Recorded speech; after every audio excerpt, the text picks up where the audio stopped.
Have you ever wondered how you're supposed to save money when your income barely covers the basics, and every dollar seems to vanish the moment it hits your hands? With inflation rising, prices climbing, and life feeling more expensive by the day, it's a struggle millions are facing in 2025. It's like your wallet's on a forced diet, and not the good kind. But here's the truth, even with a low income, even when every penny feels like it's already spent, you can still save money. And not in some extreme, unrealistic way. I'm talking about smart, practical strategies that work. What if I told you the key isn't just about making more money, but mastering the money you already have? In this video, we're going to break down how to save money on a low income in 2025. So grab your notes app or a pen and paper, because by the end of this video, you'll have a step-by-step roadmap to start building the financial stability you deserve. Let's dive in. Before we get into the nitty-gritty tactics, we need to address something fundamental, your mindset. When you're on a low income, it's easy to fall into a scarcity mindset. You think there's not enough, and that thought alone can paralyze you. It's like trying to run a marathon but convincing yourself your legs are tied together before you even start. Imagine you have a bucket, and it's leaking. You keep trying to fill it with more water, but it just drains out. Your income is the water, and your spending habits are the leaks. If you don't plug those leaks, no amount of income will ever be enough. Saving on a low income isn't about deprivation, it's about optimizing. It's about becoming a financial detective, finding those sneaky leaks, and patching them up, one by one. It's about being intentional with every single dollar. Now, let's get down to the absolute bedrock of saving money, regardless of income level, your budget. The word budget often conjures images of restrictive diets or painful spreadsheets, but I want you to reframe this. Your budget isn't a financial straitjacket, it's your GPS, your strategic battle plan, your ultimate money map. You cannot get to your destination if you don't know where you are starting from or where you are going. Here's the harsh truth. If you don't tell your money where to go, it will simply disappear like that elusive sock in the dryer. It just vanishes. And on a low income, you simply cannot afford to have your money playing hide and seek. Every single dollar has to have a job. So, the first critical step in building your budget machine is the income and outgo inventory. This is where you become a financial detective, and your past bank statements are your evidence. Pull up your bank statements and credit card statements from the last 2-3 months, every single transaction. I want you to list out every penny that came in, your income, and every penny that went out, your expenses. Don't skip anything. That $3.50 coffee, that $1.99 app purchase, that $10 fast food run, it all adds up. Categorize everything: housing, utilities, transportation, groceries, dining out, subscriptions, entertainment, debt payments, personal care. Be ruthlessly honest with yourself here. This isn't about judgment, it's about gaining clarity. You might be genuinely shocked to discover how much those small purchases are collectively siphoning from your potential savings. It's often the financial equivalent of having a dozen tiny leaks in your roof that you didn't even notice, but together, they're causing major water damage. This exercise often reveals ghost expenses, those subscriptions you forgot you had, or that one-off payment that turned into a recurring charge. Identify them, circle them, because these are your immediate targets for cutting. Moving from inventory to allocation. Once you have your complete inventory, it's time to allocate. You've probably heard of the popular 50-30-20 rule: 50% of your income for needs, 30% for wants, and 20% for savings and debt repayment. Now, I want to be super clear. When you're on a low income, hitting that 20% for savings might feel like trying to run a marathon uphill, backwards, in the snow, and that's perfectly okay. This rule is a guideline, a starting framework. For you, it might look more like a 65-30-5 rule, or even a 70-28-2 rule to begin. The crucial part isn't the percentage initially, it's the habit. The goal is to allocate something to savings, even if it's just $5 or $10 a week, or $20 a month. Seriously, the amount doesn't matter as much as the consistency and the intentionality. You are teaching yourself and your money a new habit: paying yourself first. Even small consistent deposits into a savings account are infinitely more powerful than waiting for a large sum that never materializes. This is about building a muscle. You don't become a bodybuilder by lifting 500 pounds on day one. You start with light weights and gradually build strength. Your savings account is the same. Start small, be consistent, and watch that muscle grow. The habit of saving is far more valuable than the initial amount. For those of you on a particularly tight income, I highly recommend exploring a zero-based budget. This is a more intense but incredibly effective budgeting method. The concept is simple: your income minus your expenses should equal zero. Now, before you panic and think, "But I need to save," let me clarify. Zero doesn't mean you spend everything. It means every single dollar of your income has a job, including being assigned to savings. So, if you earn $2,000 this month, you will assign every single dollar of that $2,000, $X for rent, $Y for groceries, $Z for transportation, $A for utilities, and then, crucially, $B goes straight to your emergency fund, and $C goes to your debt repayment. When you finish assigning, you should have no money left, unassigned. This forces an incredible level of awareness and intentionality. It's like being a financial manager for your mini corporation, which is what your household is. When you know exactly where every dollar is going, it makes it much harder for impulse purchases or forgotten subscriptions to sneak in and sabotage your savings goals. It puts you firmly in the driver's seat. No more mystery money. Moving from budgeting to expense reduction. Okay, so you've got your mindset dialed in, and your budget is set up like a finely tuned machine. Now, it's time to get surgical. This section is all about strategic expense reduction. On a low income, every dollar you don't spend is a dollar you can redirect to your savings, your debt repayment, or your emergency fund. It's pure leverage. We're going to start with what I call the Big Three. These are almost always the largest line items in anyone's budget: housing, food, and transportation. Even a small percentage reduction in these categories can free up significant cash flow. For housing, this is often the toughest, but sometimes the most impactful. Can you genuinely lower your rent?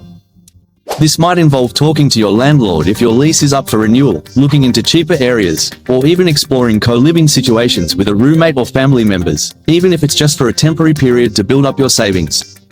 Are there any government assistance programs for housing or utilities in your area that you might qualify for? Even tiny changes within your current housing situation can help, being super mindful of your utility usage, turning off lights, adjusting the thermostat, taking shorter showers. It's like finding loose change in the couch cushions, but on a grander scale. As for food, this is often the easiest place to find hidden money. How often do you eat out? Even 2 or 3 meals a week can easily add up to hundreds of dollars a month. The simplest, most effective strategy here is meal prepping. Plan your meals for the week, create a precise grocery list based on that plan, and stick to it when you shop. Go to the grocery store with a full stomach and a clear plan. That's your shield against impulse buys. Consider buying generic brands where quality isn't compromised. Often, it's the same product in different packaging, just without the premium price tag. Bulk buying non-perishables or items you use frequently can also be a huge saver. Just make sure you have the storage and you'll use it before it expires. Think of your fridge and pantry as your personal, low-cost restaurant. Moving on to transportation, for many, this is another huge money sink. If you own a car, are you driving it as efficiently as possible? Small things like regular maintenance, proper tire inflation, and avoiding aggressive driving can save a significant on gas. Can you carpool with a coworker or friend? Could you utilize public transportation more often, even if it means a slightly longer commute? For shorter distances, could walking or biking be an option? Not only does it save money, but it's great for your health too. And don't forget to regularly shop around for better car insurance rates. Loyalty doesn't always pay off here. Next, let's talk about the silent assassins of your savings: subscriptions. These are the financial ninjas, creeping into your bank account each month, often unnoticed, slowly but surely draining your funds. Think about it: Netflix, Spotify, that gym membership you haven't used since before 2025 even started, that random app you downloaded for a free trial and completely forgot to cancel. As an action step, after this video, I want you to immediately go through your bank statements again, identify every single recurring payment, and for each one, ask yourself, do I truly use this? Does it bring me consistent value? Can I get this content or service elsewhere for free or cheaper? Can I share it with a friend or family member on a family plan to reduce the individual cost? Be ruthless here. You will be amazed at how much found money you uncover just by canceling services you no longer need or barely use. This is low-hanging fruit, folks. Pluck it. It's like finding a $50 bill tucked into an old coat pocket. Multiply that by 3 or 4 forgotten subscriptions, and suddenly you've freed up $100, $200 a month. That's real money you can put towards your savings goals. We've talked about finding money and cutting expenses, and now, let's talk about making sure that money sticks in your savings. This is where automation comes in, and it's your secret weapon, especially on a low income. Think of your savings as a tiny seed. If you manually remember to water it every single day, you might miss a few days, but if you set up an automatic watering system, that seed will grow consistently, without you even thinking about it. Your money is the same. Trying to remember to transfer money to savings at the end of the month, after all the bills are paid, is a recipe for failure on a low income, because there's often nothing left. The philosophy here is, pay yourself first, meaning that as soon as your paycheck hits your account, a portion of it, no matter how small, automatically gets transferred to your savings account before you pay any bills or buy anything else. As an action step, go into your online banking and set up an automatic recurring transfer. If you get paid bi-weekly, set it up for bi-weekly transfers. If monthly, set it up for monthly. Start with what you can realistically afford. Remember that $5 or $10 we talked about earlier? Even that small amount, consistently transferred, will add up faster than you think. You'll be amazed at how quickly you adapt to living on a slightly smaller amount because you won't even see the savings money in your primary account. It just goes. This removes the decision fatigue and the temptation to spend it, making saving a non-negotiable habit, like brushing your teeth. And let me tell you, when you look at that growing savings balance a few months down the line, even if it's just $100 or $200, that feeling of empowerment is priceless. You are building financial momentum. Hey, if you're finding value in these practical tips and you're feeling that spark of financial empowerment, do me a huge favor and smash that like button right now. And if you haven't already, subscribe to The Money Mindset and hit the notification bell so you don't miss out on our future videos packed with more strategies to build your wealth and financial freedom. Your support helps us reach more people just like you. Now, we've focused heavily on saving and cutting expenses, because those are often the most immediate and controllable actions. But let's be real, sometimes, no matter how much you pinch pennies, you just need more income, and that doesn't mean you need to quit your job or go back to school for 4 years. This is where the power of side hustles comes in, especially for those on a low income in 2025. We're talking about leveraging your existing skills or learning new, in-demand ones, even if it's just for a few extra hours a week. For micro gigs and quick cash, think small, digestible ways to earn quick cash, such as delivery services like Uber Eats, DoorDash, or Instacart, where you can set your hours, or ride sharing with Uber or Lyft if you have a reliable car. Animal lovers can try pet sitting or dog walking with apps like Rover, while task-based apps like TaskRabbit can connect you with people needing help with anything from assembling furniture to running errands, and even online surveys or micro-tasks on sites like Swagbucks or Amazon Mechanical Turk can add up to small but consistent amounts of extra cash during downtime. Next, for declutter and sell, you'd be shocked at how much value is sitting unused in your home right now. That old gaming console, clothes you haven't worn in a year, books you've read, even old electronics. One person's clutter is another's treasure. As an action step, dedicate a weekend to decluttering. Use platforms like Facebook Marketplace, eBay, Poshmark, or local consignment shops, because every sale is direct money into your pocket that you can immediately send to your savings or emergency fund. It's a win-win, a cleaner home and a fatter wallet. Finally, to leverage your existing skills, ask yourself, are you good at writing? Could you offer freelance writing services online? Do you have graphic design skills? Could you design logos or social media graphics for small businesses? Are you handy? Could you offer minor repair services? Even if it's just helping neighbors with yard work or small home tasks, don't underestimate the value of what you already know how to do. Websites like Upwork or Fiverr can connect you with clients, or you can start by offering services to your local community. The beauty of these strategies is that they put you in control. They allow you to add extra income on your terms, without needing a whole new career. And every dollar you earn from a side hustle, especially when you've optimized your spending, can go directly towards building your financial safety net or accelerating your debt repayment. This is where you start to see momentum. Alright, we've cut, we've saved, we've even earned a little extra. Now, where should this hard-earned money go first? The answer, especially on a low income, is almost always your emergency fund. Think of your emergency fund as your financial shield. Life throws curveballs, right? A car breaks down, you get an unexpected medical bill, and your hours get cut at work. Without an emergency fund, these curveballs can derail your progress entirely, forcing you into high-interest debt just to cover basic needs. The traditional advice is 3-6 months of living expenses, but on a low income, that can feel like trying to fill an Olympic swimming pool with a teacup, so we start smaller. Your first goal is to save $500 to $1,000. This is your baby emergency fund, and this small amount can cover most minor emergencies without sending you into a financial tailspin. This money should be in a separate, easily accessible savings account, not your checking account. You don't want to accidentally spend it. This fund is only for true emergencies, not for a new pair of shoes, not for a weekend getaway. It's for when life punches you in the gut. Having this buffer provides an incredible sense of peace and security. It's the difference between feeling stressed and panicked during a crisis and feeling calm and prepared. It's your first step towards real financial peace of mind. Transitioning from emergency fund to debt management. Once you have that baby emergency fund in place, the next crucial step is tackling high-interest debt.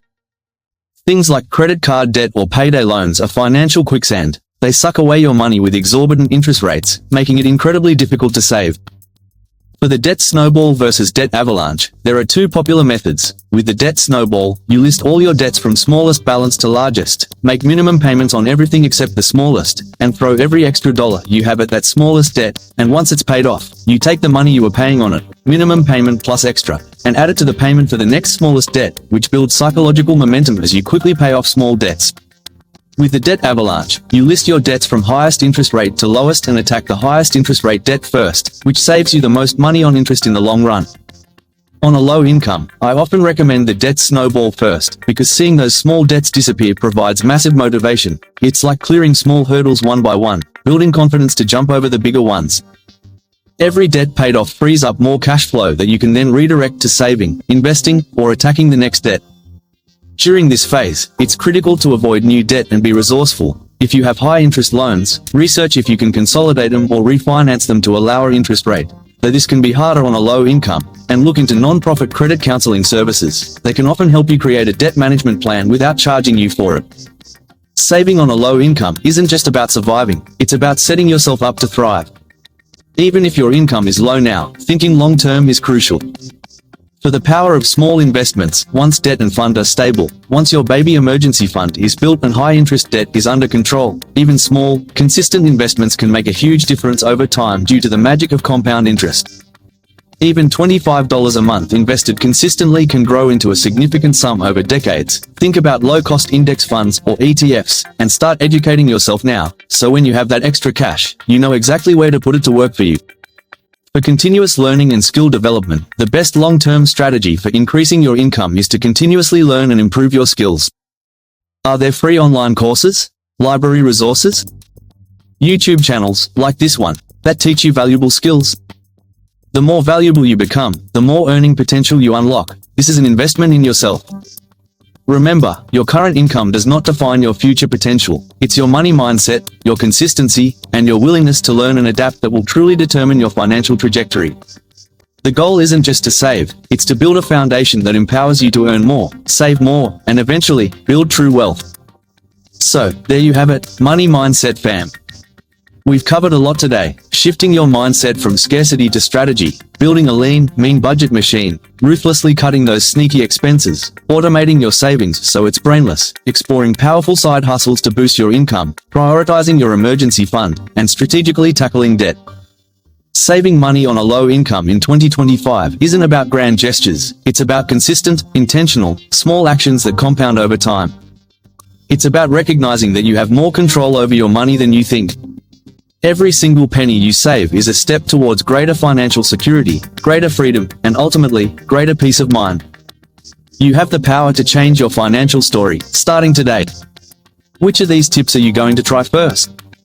Are you diving into a subscription purge, setting up an automated savings transfer, or starting your side hustle journey? Comment below and let me know.